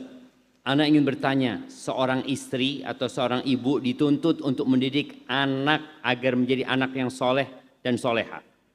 Sementara suami tidak ikut berperan dikarenakan kesibukannya bekerja. Dan anak sebagai ibu terkadang merasa bersalah dan merasa gagal dalam prosesnya. Mohon nasihatnya Ustaz untuk anak dan untuk suami. Jazakallah khair. Nah, anak tambahkan ini pertanyaan. Assalamualaikum Ustaz Syafiq. Bagaimana jika istri bersikeras ingin bekerja? Ahibati fillah. Seorang istri tak kala dia harus mendidik anaknya tanpa ada peran ayah. Seharusnya kan suami istri berperan. Bapak ibu ini saling tolong menolong dalam mendidik anak-anaknya. Tapi ada suami yang memang kerjanya sampai malam. Atau tadi kerjanya merantau sehingga sang ibu mendidik anaknya sendirian. Apa yang harus dia lakukan? Banyak-banyak doa minta tolong sama Allah. Imam Syafi'i itu udah ada bapaknya. Tapi bisa menjadi Imam Syafi'i. Imam Bukhari yang sampai hari ini kita meriwayatkan hadisnya itu juga nggak ada bapaknya, yatim. Sufyan Ats-Tsauri sama nggak ada bapaknya. Tapi kenapa anak-anak itu bisa menjadi anak-anak soleh, soleha? Orang tuanya orang soleh. Dan sang ibu berupaya dengan memohon kepada Allah Azza wa Jalla. Karena ada para istri atau ibu-ibu yang sibuk menyalahkan suaminya. Ini bapaknya, ini suami saya, ini. Apakah dengan engkau sibuk menyalahkan anakmu jadi anak soleh? Apakah dengan engkau sibuk menyalahkan suamimu atau bapak anak-anak ini kemudian dia jadi sibuk mendidik anakmu? Boleh jadi enggak. Maka ada kondisi-kondisi yang engkau harus fokus sama anakmu dan meminta tolong sama Allah Azza wa Jalla. Dan ingat, kullukum ra'in wa kullukum mas'ulun an ra'iyati. Setiap kalian adalah pemimpin dan akan dimintain pertanggungjawaban atas apa yang dia pimpin. Seorang suami pemimpin di rumahnya. Akan dimintain pertanggungjawaban atas apa yang dia pimpin. Dia akan dimintain pertanggungjawaban tentang istrinya, tentang anak-anaknya. Dan seorang istri ra'iyatun fi baiti zawjiha. Capek dapat ini. Dari siapa ini? Dari siapa? Dari mak-mak ini. Oh Masya Allah, perjalanan jauh dia dari mak-mak. Siap, Ustaz kasih air ini, biar nggak kehausan. Duduk situ minum. Nah, Ini utusan emak-emak jemaah. Bagaimana perjalanan dia sampai ke sini? Iya, iya, barakallah. Bawa airnya nggak apa-apa. Mau balik lagi? Siap. Mudah-mudahan selamat sampai tujuan.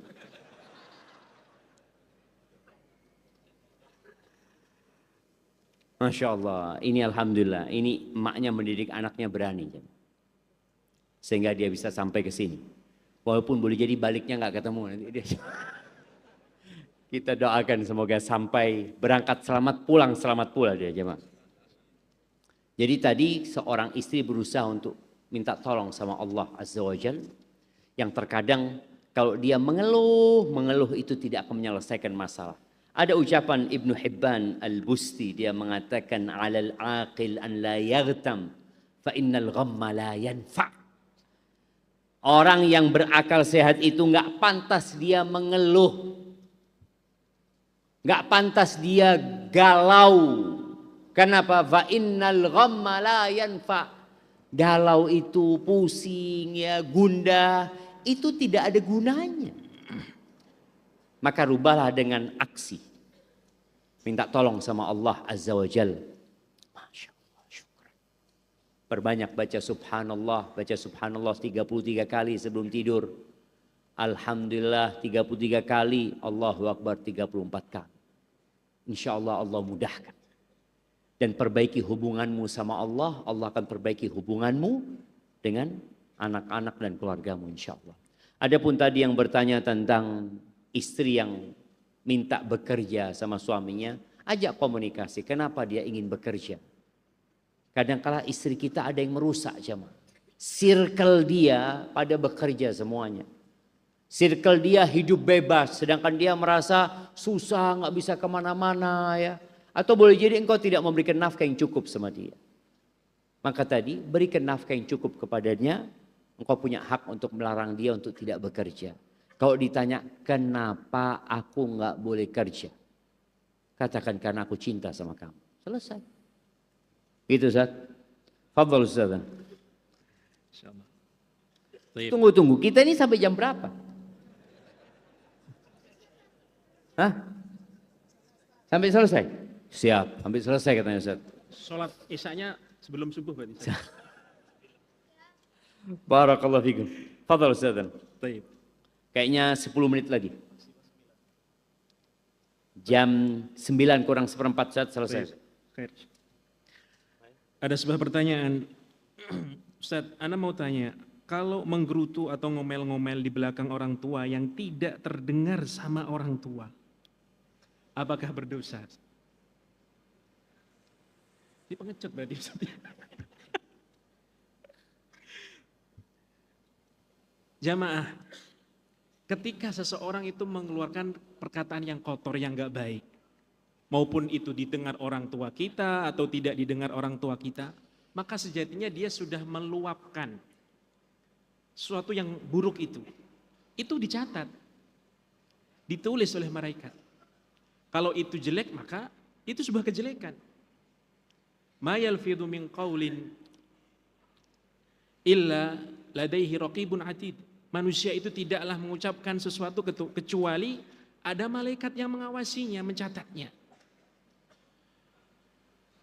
Nah, jadi mau didengar orang tua atau tidak, maka itu sudah dicatat oleh para malaikat, para pencatat amal. Karena itu adalah ucapan, itu bagian dari amalan.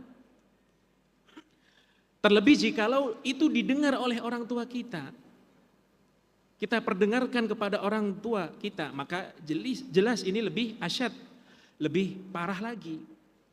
Kita berarti selain berbuat atau berucap kotor, kita juga menyakiti hati orang tua kita. Maka nggak usah pilih-pilih. Kalau begitu, yang penting nggak perlu didengar atau tidak bisa mendengar orang tua saya tak ngomel-ngomel walaupun misalnya orang tua saya sudah budak misalnya. Nggak baik, tetap. Itu ucapan, itu amalan yang tetap dicatat oleh para malaikat. Nah, itu mungkin yang bisa disampaikan. Masya Allah, barakallahu fikum. Ini ada pertanyaan, tolong beri nasihat kepada kami, Ustadz, kami berbondong-bondong datang ke kajian antum, namun masih bermalas-malasan atau bahkan tidak mengikuti kajian rutin. Hanya senangnya dengan dengar ustadz-ustadz kabir. Barakallahu fikum. Iya, ahibati fillah. Ingat, menuntut ilmu itu la ya'diluhu syai'. Jadi menuntut ilmu itu ibadah yang tidak tertandingi dengan amalan lain. Idza sahhatin niyah. Kalau niatnya benar. Kalau niatnya benar, itu pesan Imam Ahmad rahimahullahu taala.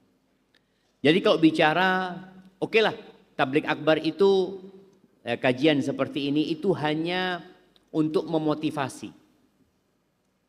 Ana datang hanya untuk menjadi penggembira, menyenangkan hati antum.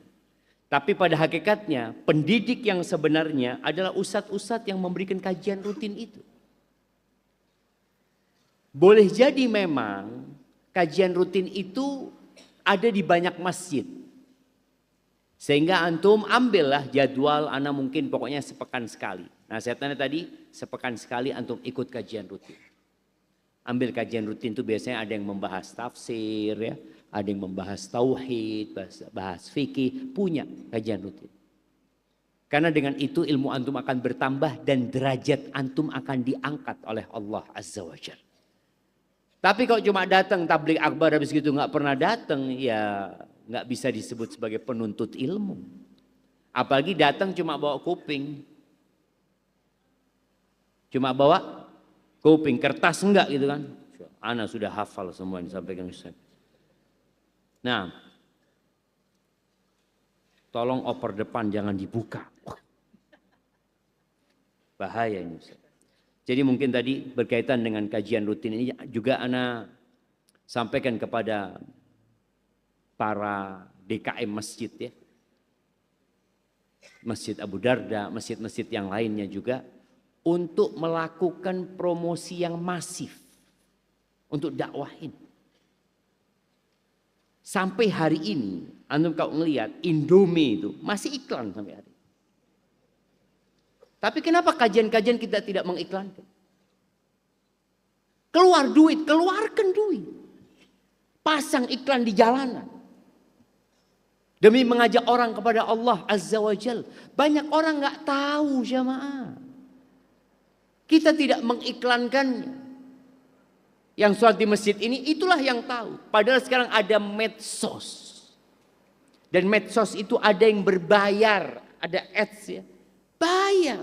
Demi menyampaikan informasi. Bahwasanya ada kajian. Orang itu boleh jadi nggak hadir hari itu ya.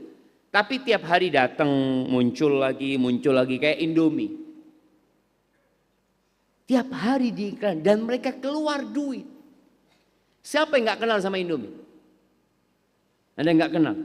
Tapi kenapa mereka iklan sampai hari ini? Terus siapa yang kenal dengan kajian rutin? Banyak yang tidak kenal orang-orang. Tapi kita tidak pasang iklan-iklan itu. Dan buat orang-orang yang punya duit ya. Antum bayar tuh iklan yang pinggir jalan itu. Yang mungkin sebulan berapa 20 juta umpamanya. Nggak apa-apa antum pasang iklan kajian di Abu Darda. Insya Allah tiap orang datang ke sini, lihat kajian itu, lihat iklan itu antum dapat pahala. Tapi kita kadang-kala tadi, kajian rutin ini tidak digarap seperti tabligh akbar. Ya sudah, yang mau hadir-hadir, yang nggak mau terserah sudah. Yang mau masuk surga silahkan, yang masuk neraka terserah. Enggak jamaah. Kita ini perlu ada perjuangan. Jadi kadang-kala informasi yang tidak sampai. Berbeda dengan kajian-kajian tabligh akbar yang informasinya kemana-mana.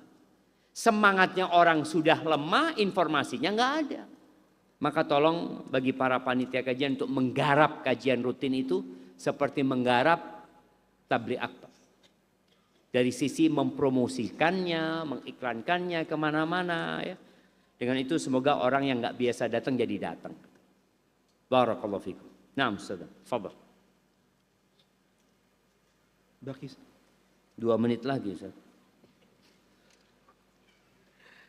Ustaz, bagaimana cara agar kita khusyuk dalam sholat? Tentunya ini memiliki banyak sekali, kalau berbicara khusyuk dalam sholat itu cabangnya banyak. Cabangnya banyak sekali. Tapi mungkin yang perlu ana tekankan adalah bersihkan hati kita. Karena hati inilah yang akan memahami ucapan, pergerakan kita sholat. Tips yang kedua adalah jangan sering terlambat sholat. Ketika dengar adzan, segera ambil air wudhu, siap-siap ke masjid. Orang yang sering terlambat sholat, sudah qomat dia masih ngambil air wudhu, dia tergesa-gesa menuju masjid. Orang yang tergesa-gesa menuju masjid untuk mengikuti sholat, itu rentan dia nggak khusyuk. Berbeda dengan orang yang dari awal sudah siap. Ketika adzan, dia sudah masuk masjid. Atau habis adzan dia masuk masjid untuk mempersiapkan diri mengikut sholat misalnya. Tips yang ketiga yang tidak kalah penting, kita harus belajar. Apa sih yang kita ucapkan? Al-Fatihah misalnya. Kita tidak mengatakan harus faham secara terperinci al-ahkam al-mustambatah misalnya. Hukum-hukum yang digali dari Al-Fatihah, tidak. Tetapi minimal Anda faham secara global bacaan Fatihah itu maksudnya apa. Tasbih subhana rabbiyal azim misalnya itu maksudnya apa, dan begitu seterusnya. Kemudian tips yang berikutnya yang tidak kalah penting, jangan lupa perbanyak berdoa agar hati ini khusyuk kepada Allah Subhanahu wa taala. Karena sebagaimana dikatakan oleh sebagian salaf, di antara hal yang pertama kali dicabut dari hati-hati manusia adalah al-khusyuk, yaitu khusyuk. Ini yang mungkin bisa disampaikan. Barakallahu fiik, jamaah. Ada pertanyaan penutup. Assalamualaikum Ustaz. Ana seorang suami. Mohon pencerahan ketika seorang istri yang qadarullah sudah salah pilih. Dia salah pilih istri. Tapi ana selalu bertekad untuk terus taubat. Karena ana cinta dengan dia karena Allah Ta'ala. Berhubung istri dan anak perdana ikut kajian. Masya Allah. Ya Alhamdulillah. Kalau dikatakan ya orang-orang yang salah pilih istri, hendaklah dia memperbanyak istighfar. Memohon ampun kepada Allah Azza wa Jal. Dan memperbaiki istrinya dengan cara memperbaiki diri sendiri dulu. Menjadi contoh yang baik ya. Berikan kasih sayang dan cinta kepada istri. Ajak kajian istrinya. Setelah kajian diajak mampir ke warung makan umpamanya ya. Berikan hadiah kepada istrinya. Bikin istri antum tahu bahwa suami yang soleh itu memuliakan istri. Bahwa suami yang ngaji, yang belajar itu akan lebih perhatian sama istri. Dengan cara itu semoga istri antum jadi tahu ketika diajak, dikasih nasihat ya. Dan pelan-pelan ngasih tahu istri. Dan terkadang memang ada istri-istri yang sulit untuk diatur. Kita tahu bagaimana cerita Nabi Nuh bersama istrinya. Nabi Lut bersama istrinya. Tapi antum juga lihat bagaimana istrinya Fir'aun, Asiyah binti Muzahim. Ya. Jadi nasihat ana, alhamdulillah antum ajak dia datang kajian, semoga dia bisa istiqomah terus. Dan sebagai penutup, antum sudah kenal nggak dengan yang kanan kiri antum? Hah? Udah kenal? Ana tunjuk ya. Ana tunjuk. Ya, yang pakai baju pink. Nah, kenal dengan yang kanan antum? Sama kiri antum? Nggak kenal. Kenalan dulu jamaah sebelum kita bubar. Ini juga emak-emak ini. Tolong jangan meninggalkan tempat ini kecuali antum sudah kenal dengan yang kanan kiri antum. Coba salaman, tanya namanya, dari mana dan apa profesinya. baru kita tutup.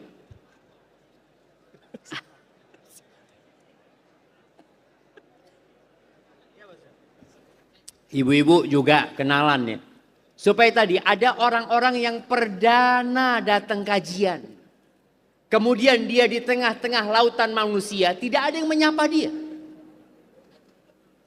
Dia bersama tapi sendirian. Maka tolong yang datangnya 3 orang bareng jangan duduk bareng. Ketika masuk langsung cari saudara baru, cari kawan baru, dan boleh jadi yang di kanan antum masuk surga lebih dulu daripada antum jamaah. Insya Allah dapat syafaat dari mereka. Tapi itu yang dapat anda sampaikan, kurang lebihnya mohon maaf. Yang benar dari Allah Azza wa Jal, yang salah dari diri anda pribadi, Allah dan Rasulnya terbebaskan dari kesalahan itu. Anda mohon undur diri. Subhanakallahumma wa bihamdika asyhadu an la ilaha